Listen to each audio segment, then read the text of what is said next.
This is Shutout Sessions with KyTheGoalie. Today, we have Lax Guy Scotty on the show.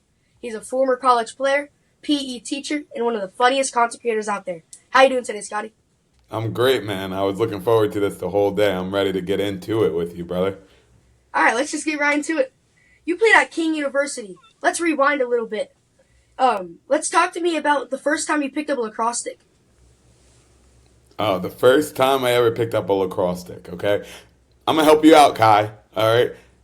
So it's spelled Keene University, but it's pronounced Kane University, Oh, all right? oh, sorry. Well, no, don't worry. This is something that I always have to get in, all right? So I need people to recognize my alumni, all right? My alma mater. There it is. That's what it is. See, I can't even talk.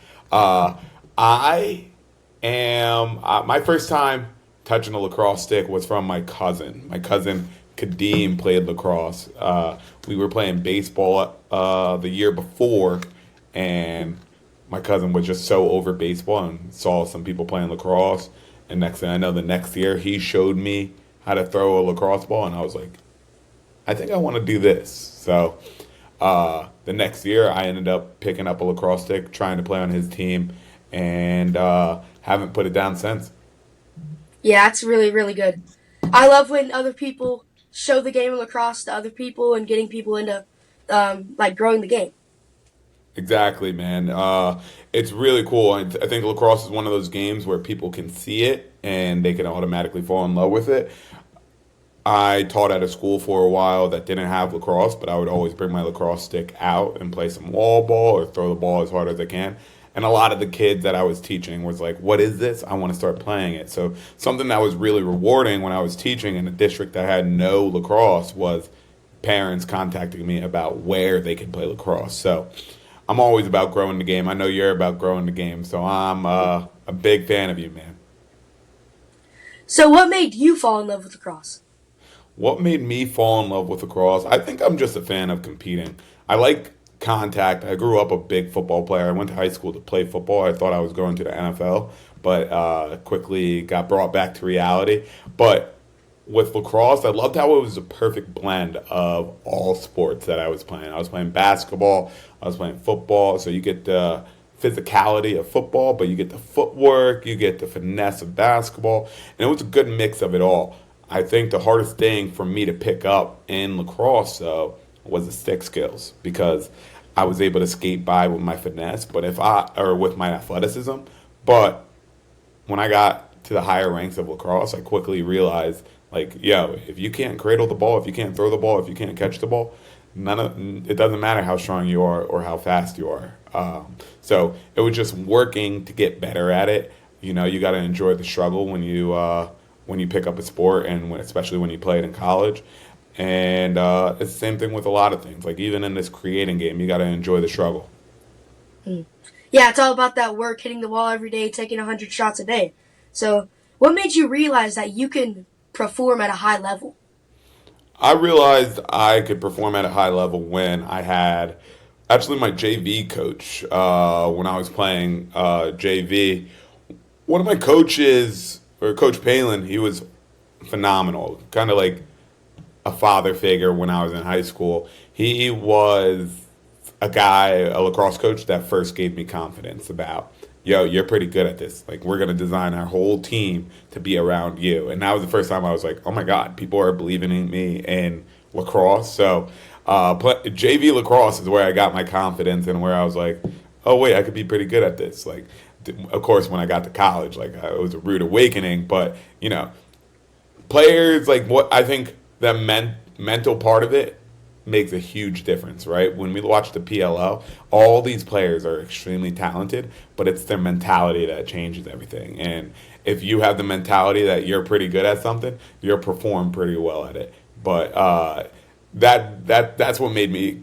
Coach Palin was the guy that made me be like, yeah, you should be you should take this a little more serious and actually try to do this. Yeah, that's amazing. I absolutely agree that everybody, coaches out there should encourage their players to keep going and work at it and say that they're good even if they're not the best player on the team, so they can be encouraged to get out there and just keep working at it. You got any funny moments from your college days? I got too many, but you're too young for that, Kai. I got too many. But I'll just say one of them. One of the moments, one of my moments, my boy just got actually married, but we used to work out a whole lot in college. And one of my teammates, he was my captain, he would actually like sometimes go hunting before practice. And he'd come back with a whole lot of pheasants in the car. And one time, my freshman year, he came back with a pheasant in his truck and he gutted it in the parking lot at school. And it was my first time ever seeing anything like that, and it was scarred me for the rest of my life. That's a pretty gruesome moment just to be going on in the back of the trunk. So Yeah, that's pretty interesting. When you get to college, you'll start to see people pretty raw. So uh, that's just the tip of the iceberg. All right, so let's just talk about some of your content on TikTok, IG, and everything. You've been making some hilarious videos. What made you start making those videos? So I always loved videos. I think my first time getting a Mac laptop, they had iMovie on it, and I was like, let me see this stuff. And there are templates and stuff, and I started using them to like and putting my own highlight tapes in those templates, and I was like, this is pretty cool. And then I think it was like 2015, my freshman year of college, my stepdad got me a GoPro, and I brought the GoPro with me everywhere I went from my sophomore year of college until my senior year of college. And once I learned how to start editing that stuff and start making it look cool and figured out that people love this stuff, I was like, yeah, I enjoy it. I have one of these type of brains where it's nonstop. Like I have 50 million thoughts. But if I'm creating a video where I actually am looking forward to create it, my brain calms down, and next thing I know, 2 3 hours flew by. And some people enjoy going on hikes. I enjoy making videos. So it's been a good ride. And then when TikTok came out and I decided to post a TikTok, that was the beginning of it all. What's your favorite moment when making videos? I think my favorite moment is just being able to save it and export it, just knowing that it's done. I think taking an idea or a concept and putting it into a video is hilarious, right? Because I've been in this game for a good amount of time now. I think I have so many ideas, but actually executing it and turning it into what you expect it to be is a challenging part. I've made a couple videos where I'm like, this was better in my head. And I made a couple videos where I was like, this is better on the screen, but just watching the sum of it all happen is unbelievable. Just, you make the video, let's say you make a funny video, and if you know it's fire without any music over it, that's when you know you got something great. But even when you add the music over it and it makes it even better, you're like, yeah, I might have just did something. How does it feel being recognized by strangers at these lacrosse tournaments and places you go? Weird. It still is weird because, we're in such a niche market, right? We are lacrosse players. If I'm not in the Northeast, where are you? I'm in North Georgia.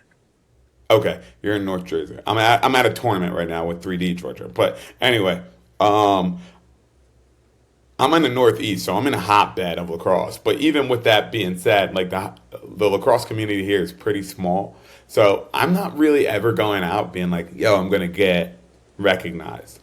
But when I do get recognized in public, I'm like, oh, wow, this is weird, man. Because am I a celebrity? Absolutely not. But in the lacrosse world, or when I'm at a lacrosse tournament, yeah, I'm a celebrity. Like, I'm like, people are going to recognize who I am at an event. But as soon as I take off this lacrosse stuff, or you don't see me wearing any lacrosse stuff, it's very rarely that I get recognized. I mean, I don't look like you're a prototype lacrosse player, so I don't think I think you got to have a good eye to recognize me.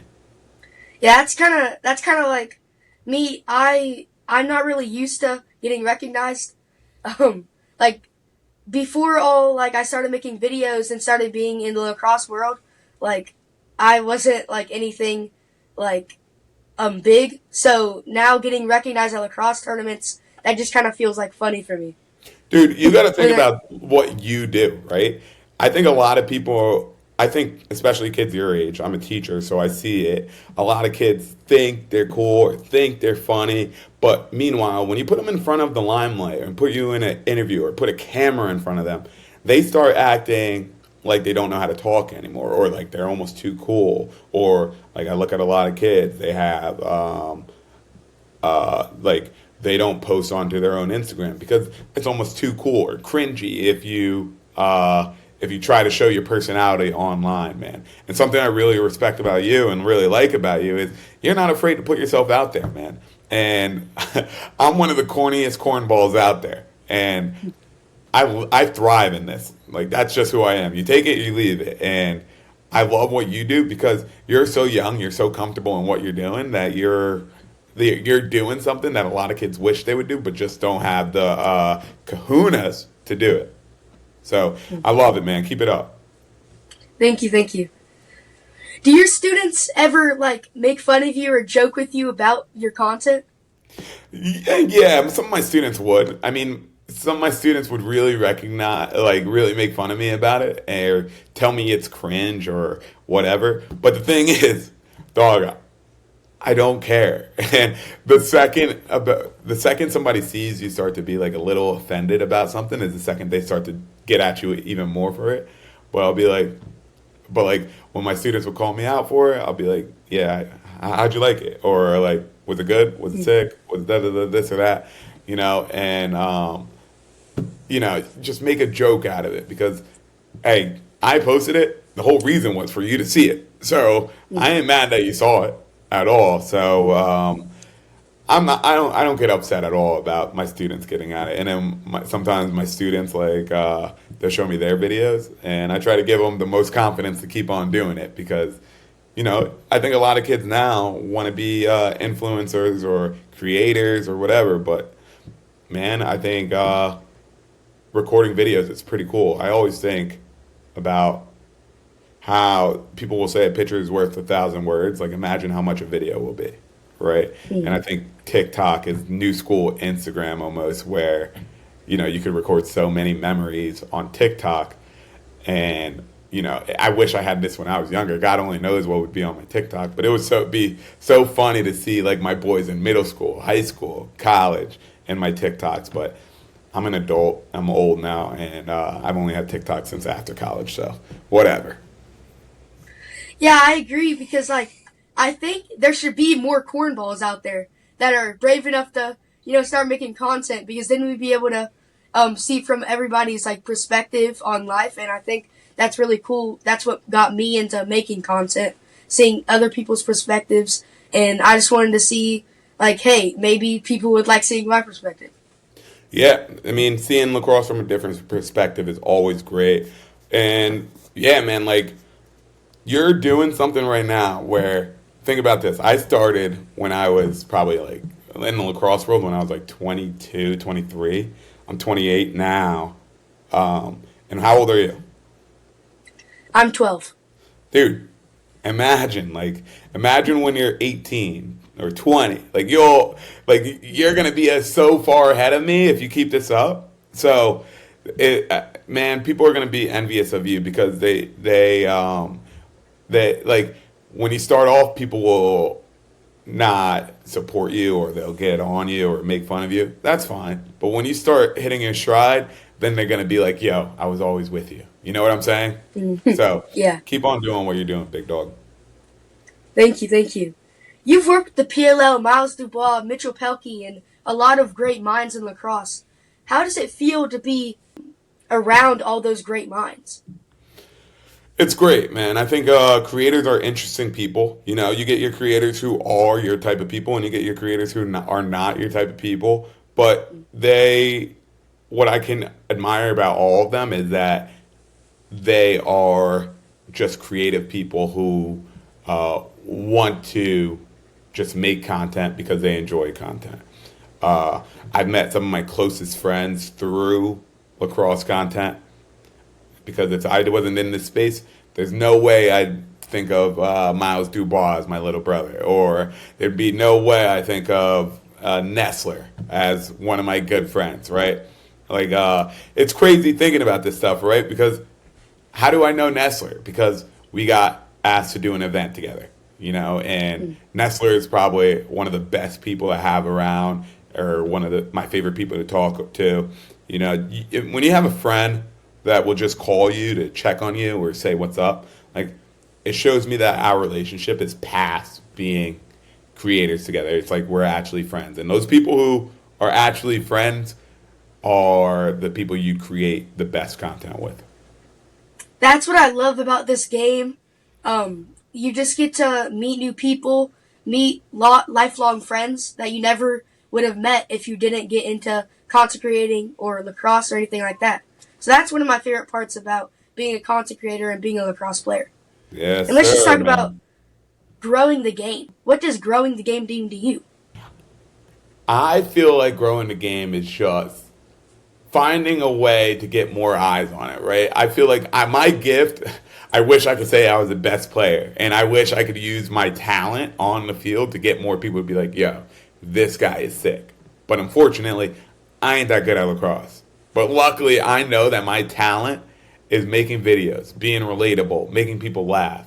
And that's what I've used my entire time since I've been in this space, is making relatable videos and trying to almost contact or like bring in other sports to this. Or I think it's beneficial that I look different from a lot of lacrosse players too, where they could kind of start to relate or be like, what is this? What's going on with this? And, just growing the game. This game has changed so much from when I started playing compared to now. I'm at the World Series of Lacrosse right now, or what is it? Lacrosse World Series Championship. There we go. Make sure I get that right. The Lacrosse World Series Championship right now, and I can't even fathom if I played in a tournament like this. I feel like I'm at the Super Bowl of lacrosse right now, and meanwhile, these kids are your age. So, you know, I think a lot of people had a lot of work to do, a lot to do with growing the game. I think I'm just one of the people who came in later in this influencer age, but there's a lot of people who do great things for this game, and I think this game needs more people to keep on loving the game. And I think people who are not creators, who are consumers, I think they need to love the game more, or support other creators more. I think I think lacrosse has this weird cultural problem where it's easy to start hating on something first, right? Compared to like loving it or supporting it. And I think a lot of kids, like younger than you or even your age, just think it's funny to throw a hate comment out first rather than complimenting. And I talk about this with the Stick Talk boys. I know you're familiar with that. People are quick to hate, but slow to praise. So, with that being said, that's just something that allows me to continue what I'm doing, because for as many haters as there are out there, there's a lot of people who praise me, but just aren't as loud as that. Yeah, because it sounds cornbally to say that if you don't have anything nice to say, don't say it. So I think like what you said. The people that like the content, I think they should reach out more than the people who don't like the content. Because some videos I got more hate comments than like comments, but I have more It likes ain't than never gonna comments on the stop, video. dog. It's never gonna Yeah. stop. It's all right though. I If mean, it's all right. Keep on going. Yeah, if you like the video, I think that you should reach out and tell the creator that you like the video. So like we can keep this community together and make sure everybody feels like they're doing something good and like they can keep on hitting that wall and just keep on growing the game. Think about it like this, right? I think about it like this. When I'm on my TikTok and I see somebody made a funny lacrosse TikTok, like I'll just comment on it, because I don't understand the magnitude of like what I hold, but I know that maybe, hey, this kid sees I commented on something, they're gonna continue making videos because like, yo, that's crazy, that person just commented. Because I know when I first started creating and I had like, let's say Kyle Harrison or Paul Rabel comment on my stuff, or even RJ comment on my stuff, right? I was like, yo, wait, hold up. We getting eyes, right? And then with the combination of me enjoying it and other people enjoying it, it just was a recipe for me to keep on creating. Yeah, that's amazing. You just creators helping out creators, making sure this niche community can stay together. Everybody feels like they're doing something right. So I think, yeah, I think everybody should. If you like the video, comment. If you don't like the video, just scroll out. Exactly, man. If you have any advice for kids my age, 12 to 15 years old, that wants to start making social media content, what do you want to say to them? All right, ready? Be you. It's be you is so simple, right? It's be you. I think there's been times where I get caught up in like, this is what's cool right now. Let me continue. Let me do that. But then I like lose what I was doing. I'm like, no. Hold up. Bring it back to what you've been doing, bro. Like, come on. That's the recipe that's been working. It's like when my mom would make very good ziti, but she hears what somebody else does to her ziti, so she changes her whole ziti recipe, and it pisses me off. Makes me so mad, right? Because that recipe that she did originally was perfect. That's all I needed. And it's the same thing with creating content, where what made me big is what I need to keep on doing, right? And the last thing that I would give to somebody is strive for completion, not perfection. I think there's some things you need to try for perfection with, but when it comes to creating, like every single video I post, it's not like it's a movie. It's not like it's a TV show. You're looking at it for 15 seconds, maybe less, and you're going to be like, you're going to forget about it, right? It's in that quick, instantaneous moment that you're going to realize if you like it or not. And it ain't worth my energy or anybody else's energy to be meticulous about if this was edited correctly or the subtitle is wrong or this or that. Like, nah, man, it's okay. I'm not going for a Grammy. I'm just going to put some comments out or some content out there. So don't strive for perfection, just strive for completion. So you also host Stick Talk Lax podcast. Tell us about that. Stick Talk, man, it's like my passion project. I love it. I love it. I created Stick Talk about a year and a half ago. You know, I love lacrosse and I love the podcast, right? But I had a problem with like everybody being analysts. Like you know, girls say they don't need things to be mansplained, and I felt the same way almost in the lacrosse space about I don't need things to be mansplained to me, right? I don't need to know the stats. I don't need to know the X's and O's of lacrosse. Listen, I played enough lacrosse. I understand it. I just want to hear people yap about lacrosse, what they didn't like about this game, what they thought, and I thought it was pretty cool to be able to get, you know, I met Diggs through content, but I also met Shane and Brian through friends of friends, and it was just one of those things where I had them on for the first time, and I was like, oh, shoot, we might have something great right here. So it's been a great ride. The guys are getting more and more comfortable in their roles, and I'm just excited to see where it goes. That's what I love about Stick Talk, the Stick Talk Lax podcast. Y'all are just four dudes that are just talking lax, and I just like listening to it. You know, I'm just going on the ride to school, whatever, and y'all are just talking lax, and I feel like I'm in the conversation. I feel like we're just talking, like just four buddies in a room just talking about lacrosse. So that's what I love about the podcast. Absolutely, brother. Thank you. Tell me about the fellas on the show. Make y'all's chemistry so good. So the podcast is actually like probably the minority of the discourse we have. You know, it's really great when you could create a group of people and you know the podcast doesn't even get like a little bit of what's actually happening, right? Because we're in a group chat. It's me, Shane, Diggs, and Brian, and we're in a group chat, and we're blowing each other up the whole time, right? They're one of my favorite. They're like one of my favorite contacts in my phone. Where it could be Wednesday, and I FaceTime them or something just to talk that stick, right? Just to get something off my chest about the lacrosse world. Or, yo, you see what happened on Twitter or this or that? And, I I've met Brian, I met Shane, I met Brian. Oh wait, I met Shane and I met Diggs. Like we've had our trips together. I haven't met Brian yet. And Brian I would consider as one of my best friends. He's like a big brother almost to me, right? We're such different people energy wise, but we always go in the same direction, or like we just it's a happy medium between the two of us. So I love all these boys at Stick Talk. It's been such a great experience having these guys just doing this in the lacrosse world. I think it's a different taste of what lacrosse is used to, and I'm hoping next year, as the year goes on, we only get bigger and badder. Who has the most craziest takes on the whole podcast? I'll tell you who has the worst ones, Shane. No, I'm just kidding. I think Shane does have the craziest takes.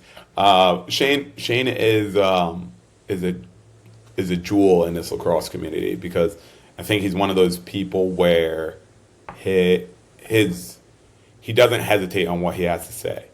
It could be something great, it could be something bad. He don't care, and that's something sometimes I'm envious of, but I think lacrosse needs a whole lot more of that, right? I mean, if I put out a bad video, I hope somebody's going to tell me that I'm close to, be like, this isn't one of your best, right? But I also think lacrosse needs more of people scrutinizing the game, right? We watch LeBron James. So you probably see what these people say about LeBron James on Twitter, or Kevin Durant on Twitter. But even though it's not the best press ever about LeBron James or Kevin Durant, it's also adding on discourse about what's happening in this game. And lacrosse has this weird thing about people, if you don't have anything nice, keep it to yourself. But mind you, we're watching professional athletes or college sports, and we need to have passion. We need to have passion about this. I know when Rutgers plays bad or the Redwoods play bad, I'm going to let them know that I'm not happy about it, right? And I know I'm one of those people who are in a happy medium of like being a fan and being almost an employee, but still, I'm gonna show my real feelings about my teams or what's going on in the league or college lacrosse, because I feel like it's a disservice to only show this praise, Yeah, that's what I like about the podcast. Y'all are just talking. It's either you don't like something or you like something. There's no in the middle. So it's either you're all the way on one thing or you're all the way on another. So that's what I like about the podcast. Y'all are just arguing the whole time. Absolutely, man. The hour flies by with these guys. I remember when the show used to be only 40 minutes because I didn't want to buy the Zoom Premium.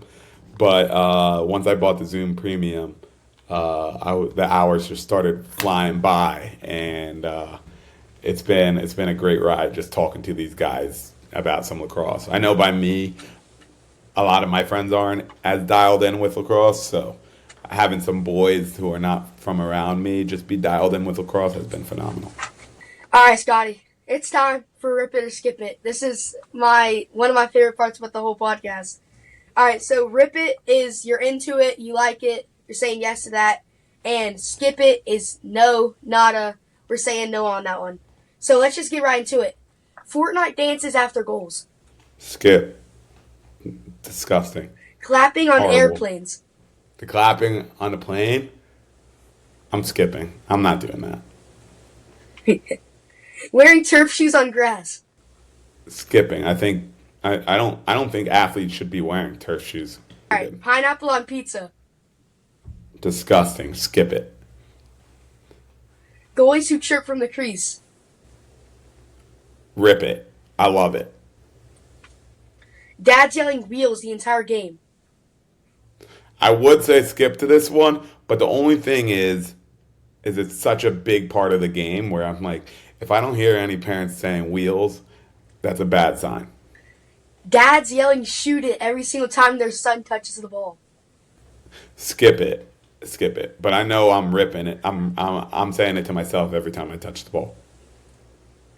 Goalies wearing sweatpants in 95-degree weather. Rip it. Full meals in between games. Rip it. I'm big back, dog. Goofy hype music during PE running. Rip it. Rip it. I would listen to it Pre-game all. speeches that turn into TED Talks. Skip. We're skipping, dude. Don't hit me with. Listen, I love being corny, but not before a game, bro. Just let me be. Going full beast mode in PE dodgeball. We're ripping that, dude. I'm not just letting a kid win just because he's a kid. Alright, Scotty, last one. Any advice for a kid that loves lacrosse but doesn't know if they're good enough to play at the next level? Get better, probably. To be honest, just keep on keep get on better. training, man. If you don't think you're good enough and if you want to get better, just hit the wall, get outside, make an effort for it. You know, there was a time when I wasn't good in college, and I realized the only thing that could change me getting better was me. So if you're already feeling that way, you got to make the change. Thank you for being on the second episode of Shutout Sessions with KyTheGoalie. Where can everybody find you on the internet? You guys could find me on TikTok, Instagram, and Twitter. My TikTok and Instagram, Lax Guy Scotty. On Twitter, I'm Scotty_Royster. And don't forget to follow the podcast on Spotify, YouTube, under Stick Talk. This was Shutout Sessions with KyTheGoalie. Hit the like button, subscribe to me and Scotty, and this is KyTheGoalie out.